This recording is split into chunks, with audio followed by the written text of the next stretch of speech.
This video was sponsored by Brilliant, a problem-solving website that teaches you how to think like an engineer. A couple of weeks ago, I went to this event where I met a lot of other YouTubers, and as soon as I arrived, it hit me that all of these really social media savvy people, whenever they shared anything to social media, it was all in the form of stories. YouTube stories, Instagram stories, Snapchat, Snaps? Stories? I don't know what they're called.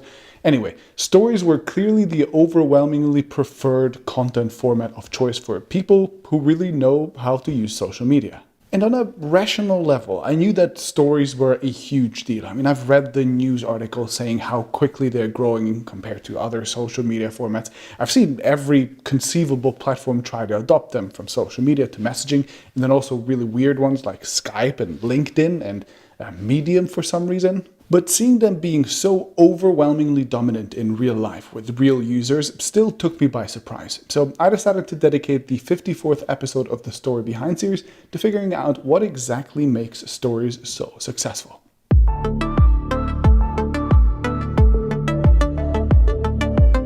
Real quick before we start, if you would like to see more in-depth analysis of tech companies, especially from a business perspective, consider subscribing to TechAvtar. As confusing as this format was to me at first, something clicked when I thought about it in historical context. Historically, every medium eventually created a dominant format that seems obvious in retrospect. Paper peaked with newspapers as the printing processes made the bundling together of a bunch of articles into a little booklet really effective.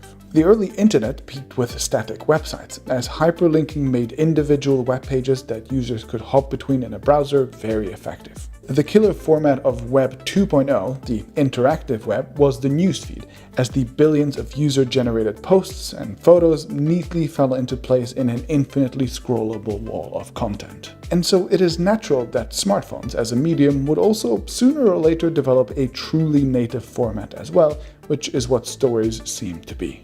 While the newsfeed has over time been adopted to work well enough on smartphones with the introduction of mobile native interactions like double tapping to like or pinching to zoom on Instagram, for example, even in its most up-to-date form, it still feels very much like a desktop internet product that was just squeezed into phones. Newsfeeds consist mostly of text, links to articles, and static images that work more or less the same on desktops and on smartphones. Creating a post for a newsfeed often requires a lot of typing, which is not ideal with virtual keyboards, and visual elements tend to be laid out horizontally, so the user has to expand them or even rotate their phone to see them properly.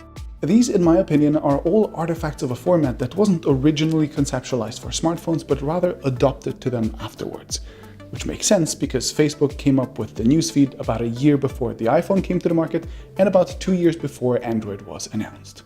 Stories, though, while they might feel endlessly clumsy on a desktop, were tailor-made for smartphones. They make full use of the small screens phones have without any wasted white space, and they are locked to portrait mode, no more having to rotate the phones around. Navigation is done by tapping and swiping, which is natural on touchscreen smartphones, and creating stories is easier on phones too, as they usually just require a tap on a shutter button and maybe a selection of an AAR sticker rather than lengthy text input on clumsy virtual keyboards. Stories are undoubtedly the premier smartphone format and seem to slowly move beyond just personal updates too. Google, for example, has introduced AMP Stories, Accelerated Mobile Pages Stories, for news, which are essentially a format that lets news organizations do journalism in a more visually engaging way on smartphones. In a similar way, Medium, the hugely popular blogging platform, has recently introduced Series, which is just their take on stories, so bloggers can easily use that format too. The adoption of stories has been slower for journalism than it has been for social sharing, but it's slowly starting to happen too. Talking about adoption, stories now have over 500 million active users on each of the 3 big Facebook platforms. Usage has grown by over 800% in the last 2 years, and Facebook executives in 2018 said that the story format is on a path to surpass feeds as the primary way people share things with their friends sometime next year. So that would be now-ish, I guess. Of course, stories working well on smartphones isn't the only thing that made them popular. I'd say there are 2 more key factors to their success. 1, the fact that they don't stick around forever, which people really seem to dig, and 2, the fact that they're great as advertisement vehicles, which advertisers seem to love. And I'll admit, when I first heard about a platform that was designed to send self-destructing photos and videos, I struggled to understand how it would become relevant beyond just, sending nudes and stuff. I'm clearly not a social media visionary, and in fact, I still actually prefer tweeting as my main social media as opposed to stories. So, by the way, if you want to follow me on any of the social medias, Twitter is probably the right one. But what self-destructing stories have enabled, beyond just the sending of nudes of course, is for posts to become more spontaneous. Because regular social media, the newsfeed kind of stuff, has weirdly become this fairly high-pressure environment for a lot of people. Anything that goes on your wall typically stays there, including quantified metrics for how popular or unpopular your posts are. This permanence and kind of competitive environment made users heavily curate newsfeed posts, aiming to only put the most popular stuff up. Stories, on the other hand, have much less of this pressure to be perfect. They self-destruct, so they aren't permanent, and likes are hidden, so the pressure for perfection is lower. Unsurprisingly, this means that stories have significantly higher upload frequencies and appear less curated and more authentic than newsfeed posts. And finally, money is starting to flock to stories as well, because of course any format that will make content more engaging will likely also lead to advertising on the platform becoming more engaging. Indeed, stories allow for full-screen video ads, often with audio, to be injected right between organic posts without them feeling too out of place. Don't get me wrong, they're still annoying, but much less so than auto-playing full-screen ads would feel in almost any other format on a phone.